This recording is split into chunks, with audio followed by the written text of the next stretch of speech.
Well, folks, this is the season 1 finale episode of Sunday Night Live with me, the voice of Night Watch, the face of After the Storm MJ Knight, with the esteemed Noir, Kaiju Noir, licensed to review. Yes, always. The First Lady of Awesome, and if she had her own presidential wing, she would actually be the Land of Awesome, the First Lady of Awesomeness, Lydia. Grazie, grazie. And to the snarky, yet adorable Lena Inverse of Sunday Night Live, Owen the Rogue. Oh, hi! Just adorable. Well, I suppose we should talk about the one trailer that's been getting a lot of buzz this week. Yeah. Jurassic World: The Fallen Kingdom. Yay. Where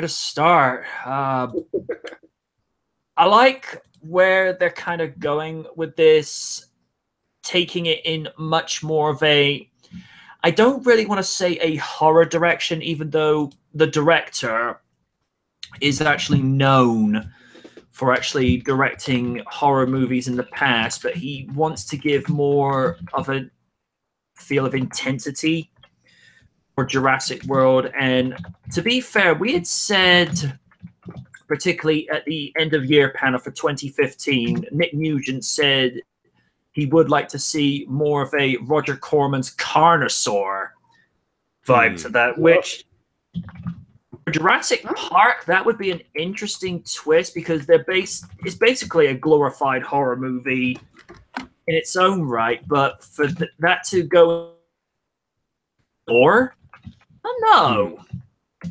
I'm not sure about that, because I guess like that's one of the things that Jurassic Park has always struggled with as a series, where the first movie, they never really went out of their way to treat the dinosaurs like monsters, but rather they just treated them like animals. Yeah.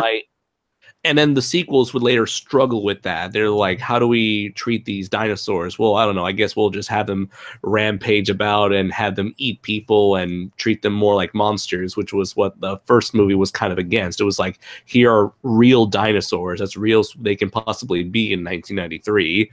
And here they are in their natural environment and doing what dinosaurs do. So to have this kind of idea that dinosaurs, like Jurassic Park 3, where you had the Spinosaurus, like that's actually literally stalking these humans, following them around, even though there's probably a bunch of other better prey to eat out there. Or you have the T-Rex sequence, as awesome as it was, is, very monster movie-esque, rampaging through San Diego. Jurassic World, well, of course, you had the Indominus Rex, which is not a dinosaur at all, but is a literal manufactured showpiece monster for tourists. Yep. And for this movie, I like what they're trying to do here, where they're trying to talk about the moral, the kind of like, how do you call it, the moral quandaries, or what do you, they raise the question of like, okay, these dinosaurs are here, what do we legally do about them? Should we try to protect them? Should we try to save them? Should we not save them, let them die? So there's a lot. So I think I like that idea that they're saying, should we treat these creatures as legitimate animals that require preservation? Should we consider them an endangered species at this point? Yeah. And that's the one question that I like that was raised in this trailer. My only hope is that they continue with the morality of bringing bringing extinct species to life, and not just have it be a big giant spectacle action movie, which I'm kind of thinking that this trailer's leading me to think that it's just going to be boom, bam, roar, wow, sort of big, dumb, giant action movie. Run from the dust cloud, even though I might die. Well, to be fair, It could be Galactus. Oh God! No. Kill him with fire.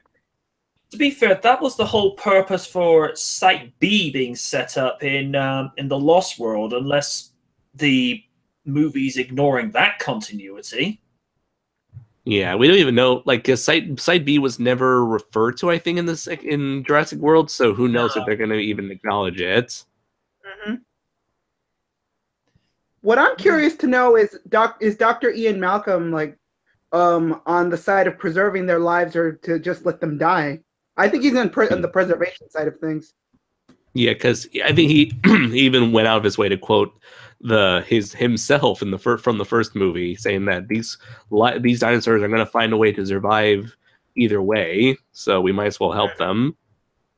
Yeah, but the question then leads into where are we going to put them this time? Keep them away from San Diego. Yeah, please. Stephen Walker and Florgo, hi, by the way. He's in the chat section. Hello. Thing is, in real life, there was a debate about bringing back animals like the Tasmanian tiger and the dodo. The thing is, the reason I bring up Site B is if they're going to talk about, preserving these animals, because they're basically saying that these animals have rights and all animals do, wouldn't it just be the smart thing just to put them over on Site B? But then you've got the problem of old Spinosaur that we don't like to talk about because Jurassic Park 3, to quote Win, fuck that movie, fuck that movie, fuck that movie. Fuck that movie as much as White Acropolis and the final Survivor Series match combined. And Batman and Robin. And to some degree, Sonic Underground, because could never bury that in the center of the earth. That's no good. I tried to give Underground a chance, I really did, but when you do certain things whereby you're copying the art style of Saturday Morning and have the character designs and what have you, but Sally's not there, it's like... It just doesn't feel right. It's like, damn it, Deke! Have we pretty much all said our thoughts for the Jurassic World trailer? Was there anything else anyone wanted to get their 2 cents in on? It's pretty cool that we got to see the Carnotaurus for the first time since Disney's Dinosaur from 2000. Yeah, I forgot about that. Yeah, the cheetah, the theropods. Dude, that little thing looks sick. Yeah. And it looks as though Baryonyx is going to be featured as well, which I thought, ooh. Yeah, that was cool. He's like Spinosaurus, but more legit, because nowadays we know that this Jurassic Park 3 Spinosaurus does not look like that. Now we know that Spinosaurus had very short legs. He kind of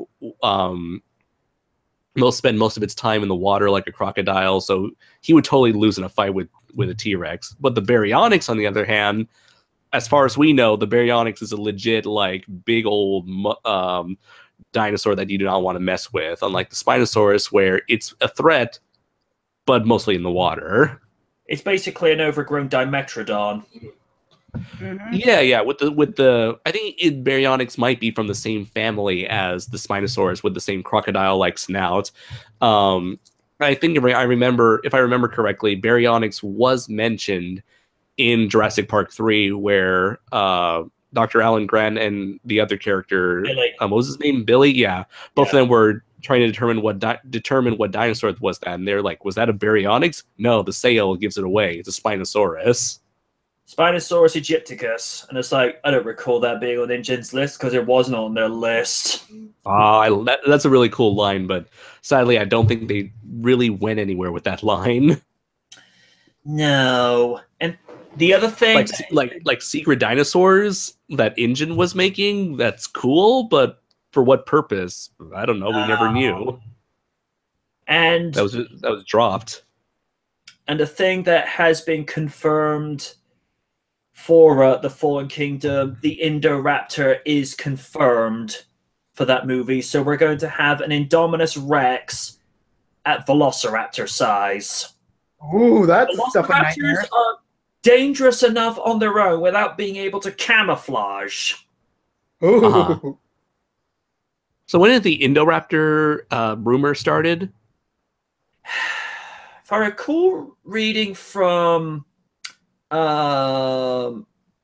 I think it's either Clayton Florian's YouTube channel, because his YouTube channel is chopped full of Jurassic Park tidbits that that I didn't even know about, including how the infant T-Rex got injured in Jurassic Park 2, which was Ludlow, absolutely intoxicated so much he was just as drunk as a skunk. He'd actually elbowed the baby T-Rex's leg, breaking it, and now we have some context to the father biting Ludlow, breaking his leg at the end of it. It was like, karma's a bitch, asshole. But yeah, there's a still photo of Ludlow falling onto the infant Rex that is actually from a deleted scene, but the only place where it exists is in the Universal Archives. And he brought up the Indo Raptor, and I'm like, oh, it's like this could be intriguing, which then sets up, well, how would Blue go about going there? Because also they are going to be exploring how is Owen going to get Blue off the island. Oh yeah, it's shown he does go back for her. Yeah. Maybe he'll lose an arm or a hand because he went up and pet it, and it's like, uh-oh, this could go either way. Like I say, at least Owen will get a sweet robot hand out of the deal. You will be known as the Full Metal Raptor trainer. I like it. I like it. Full Metal Raptors. I love it. Raptor, I like it. And again, it just begs the question: where will this movie go? Pending, what type of ending it leaves off the second movie, because they have said this is part of a brand new trilogy. Yeah, quote unquote trilogy, because as long as it remains successful, they'll still continue to make movies beyond 3, just simply 3. I mean, to be fair, even though Jurassic Park 3 is the black sheep of the Jurassic Park franchise, it still took in a lot of money. Oh yeah. Yeah. And funny thing, occasionally I go to look up the trailers or scenes from that movie, and one of the top comments I see on there is Alan. I'm like, oh god damn it! You can never kill that meme. Nope. Oh dear. I think that was the one Nostalgia Critic ripped apart a little bit more ruthless, because I felt he was a little bit harsh with the second movie. The second movie is not as good as the first one, but then again, it's very rare when a sequel is better than the original. But I don't think it's as bad as he made it out to be. He basically made it sound as though that, Lost World was the Batman and Robin of the franchise. Like, oh, come on, dude, you don't need to go there. Oh, that's a statement. Yeah, it's just kind of with Jurassic Park 3. I don't really have really strong feelings towards or against Jurassic Park 3.